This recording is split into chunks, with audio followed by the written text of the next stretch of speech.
Yeah, I think I'm always excited about what I'm doing. I think as the leader, though, I have to make sound decisions, and um, I've always found like you make your best decisions when you're not emotional about things. With that being said, like this is a happy mission that we're on right now. This isn't one that is grim or anything like that. So it's okay to enjoy that. I want the players to enjoy that. So I thought it was a good time to celebrate with them, and then enjoy the flight home, and then move on.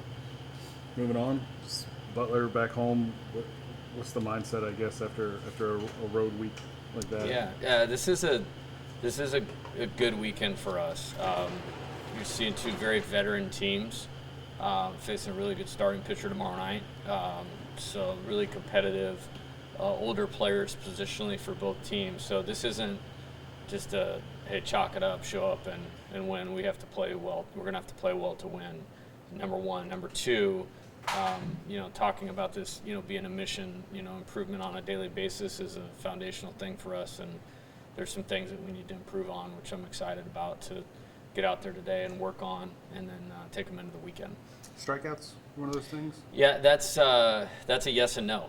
To be honest with you, there's a reason why we're a little high. There's actually a couple reasons why we're a little higher. We want to eliminate the ones that we shouldn't have, but we're gonna have some, and I don't really want to elaborate on how and the why and the what, but I know the difference between the ones that are, I guess, what you would call okay or acceptable, and the ones that aren't. We want to attack the ones that aren't and have those be a little bit better. It seems like Ty Floyd just feels a lot more comfortable out there on the mound, comfortable with his stuff and whatnot. What sort of improvements has he made? Yeah, he's been great. He's been great. I saw it at the end of last year. His last 7 appearances, I believe it was a Tuesday against Nichols, maybe. From that point forward, I thought he was really good, and I think he just carried that into the season. Had a really good fall, facing a tough lineup with our team.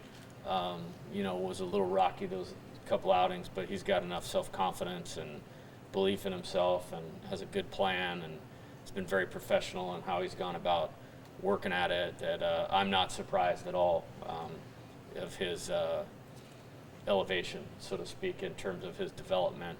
You could see it, and really important part of our team. And him continuing to improve will only help us and help him. I'm not sure how much he's thrown yet, but do you guys expect Tommy to be back in the field at all this weekend? Or? I don't know that yet. He played catch on Monday for the first time. Played a little bit of catch Tuesday. Took tomorrow off. Don't really have an answer on that either way.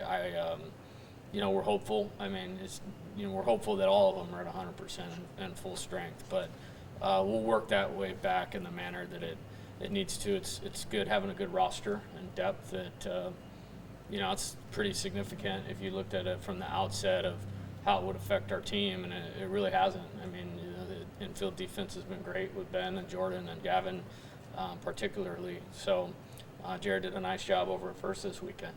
Made some really good catches, made a good pick in the dirt, trade, coming in at the end of the game. So we feel like we can get through in a way that we can make sure he's healthy before he's thrown again. I don't know if that was a Freudian slip or not, but you said it takes tomorrow off. Did you mean took yesterday Took yesterday off, okay. Thank you. Yeah. Yesterday was our off day as a team. Thank you. With first base coach and trade left, is that going to be something that just when the lineup allows it to happen, or is that somewhere that you're looking to get him at more? No, I don't. I think it's been out of necessity. Like, had Tommy not gotten hurt, he'd still be at first base.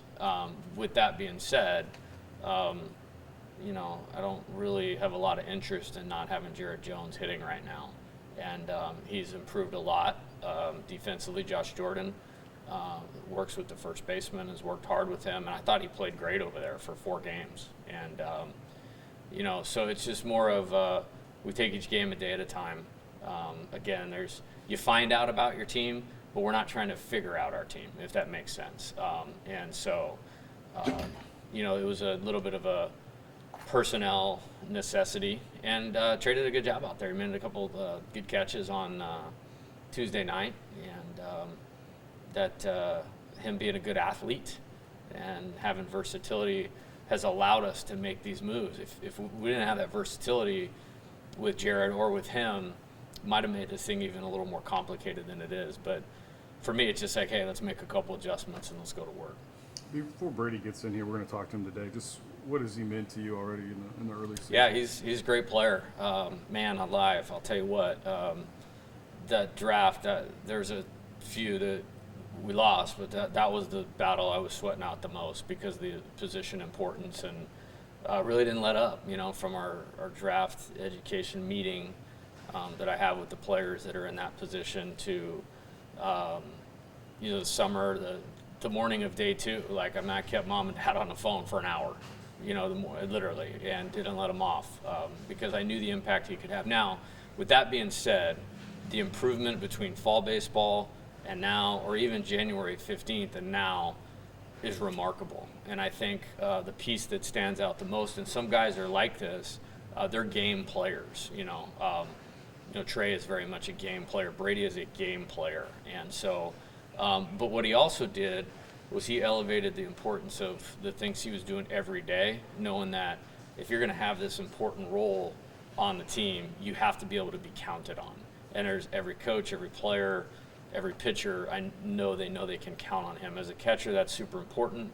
I'm pleased with the at-bats that he's taken. There's a few I've shaken my head of going like, this dude is and I don't even know what his numbers are, but is well beyond his years relative to taking good at-bats against good pitching. To that point as well, he's a freshman, and he really seems to mesh well with his teammates.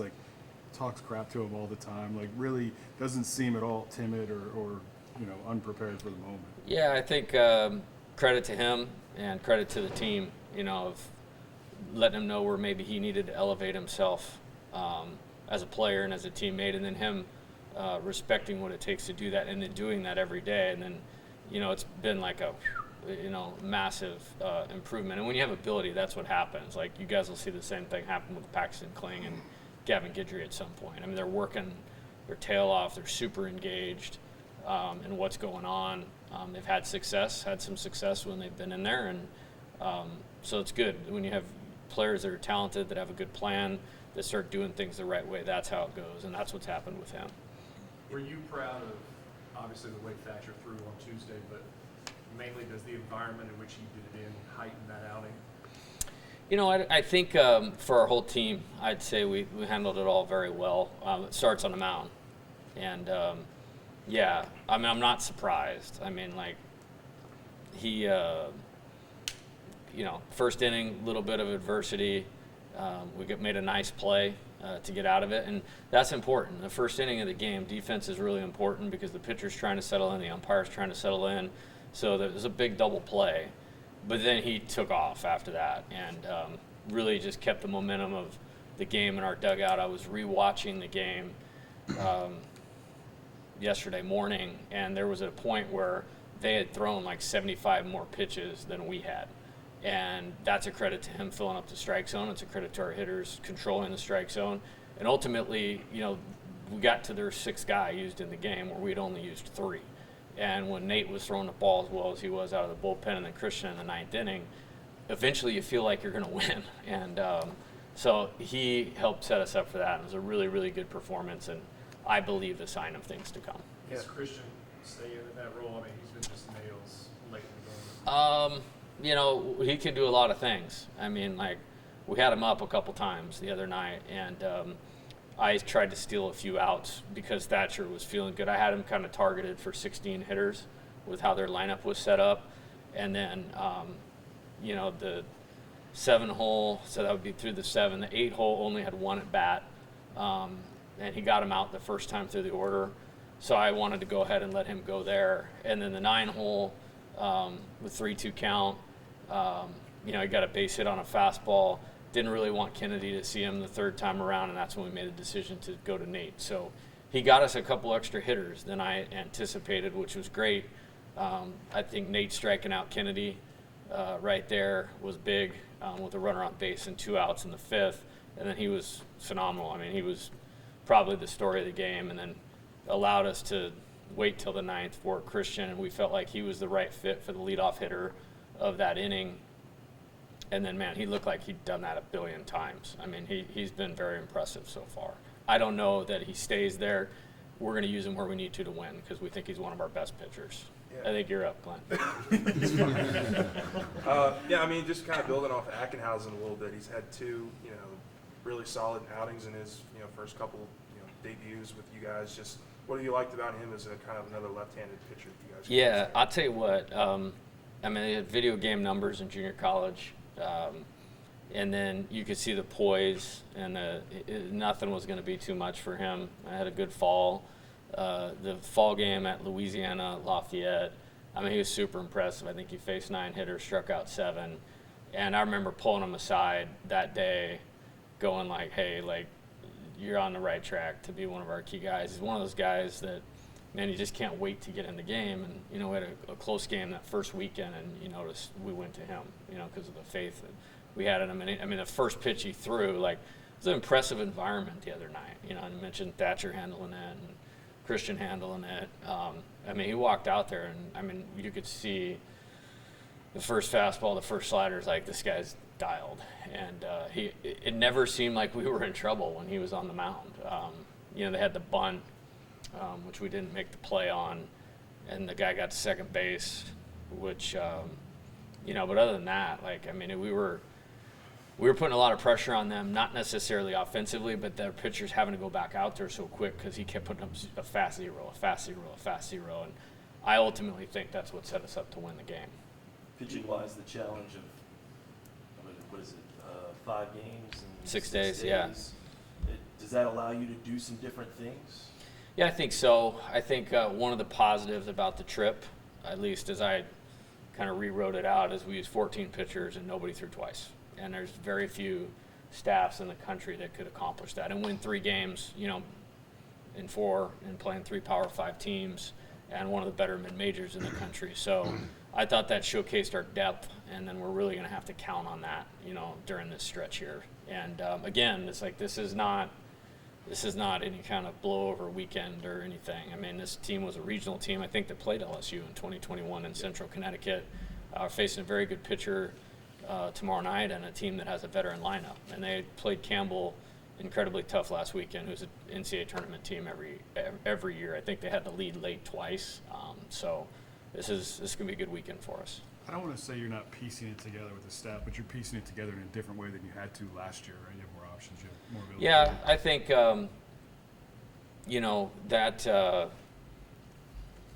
yes, I think the template of how we used the staff last year benefits us even a little bit more when you have more options and guys you can go to.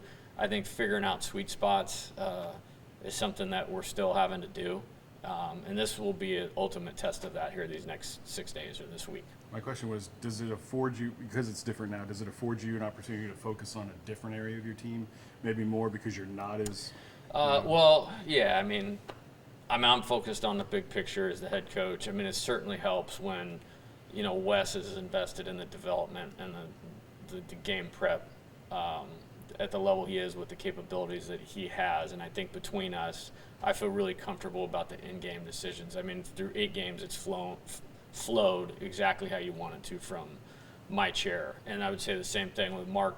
Wanaka's always done a great job with the positioning and all of those types of things. So we're in a really good place there. I think, globally, it's like if you look at today's practice, it's a little bit of what we need to do to work to develop the team and a little bit of game prep. And so, yes, when they score less, the game is simpler. You can get through facing some good pitchers, and we faced some good pitchers. I mean, like there's 2 games where, I think we've seen in the Iowa game and the Texas game, we faced 3 major league pitchers in those 2 games, in my opinion. And so I think that's going to be good because that's going to be all the SEC is, on Friday and Saturday for sure. But I feel like we're in a good place to be able to match that. And then if you take care of the small details well, you can tip some of those close games in your favor. And that's what we want to do, like we did the other night. Do you think some of the strikeouts is a product of, pitchers just being ahead of hitters earlier in the season and hitters just need to get their timing? Yeah, maybe. There's a couple layers to that. Like I said, there's some of them are going to happen. I mean, it's the way the game is designed. Yeah. It's the way some of our players are built. It's I don't know risk reward. Hitting is a give and take. You know, to get more power, you're going to give some swing and miss. You know, to get more plate discipline, you're going to give some deeper counts, and ultimately you're going to give some strikeouts. We want to eliminate the ones that we shouldn't have, and we train it, we work on it, and address it. And I'm okay with it because of the astronomical gap that we have in free bases from our opponents through 8 games is pretty significant. It's like +4 a game, and if you get to +5, you're winning that game. And so that's part of it also. Gavin's obviously been a really important bat for you guys in the lineup, but defensively over at second, it seems like he hadn't really skipped a beat since being there. Just Yeah, what done have a you good liked job. about him? Yeah, done a good job. Super engaged. I mean, literally it was a, you know, extra work thing every day leading into the season. You know, motivated to do it. And part of the pull and bringing him back here was A, to try this out, and then B, like, I mean, the guy's been here for 4 years and he's not a pro player. Like, he needed a position where his profile could be a little bit better. And so I think he's motivated from that front too.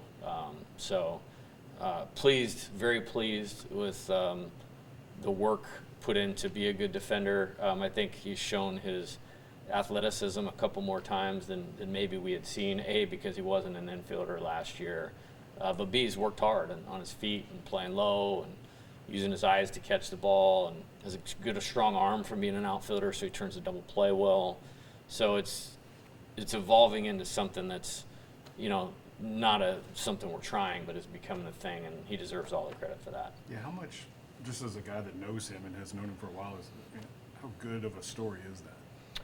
I think it's great. You know, the impetus of it in 2015 at Nevada, I had a player named Ryan Howell who transferred to us. He was a big left fielder, very similar build to Gavin. He was a transfer from like Oregon State to a junior college to Nevada. And we were about 2 weeks before the season, and it was like, hey, I mean, I have 3 left-handed hitting outfielders on that team that all played or on the cusp of playing in the big leagues.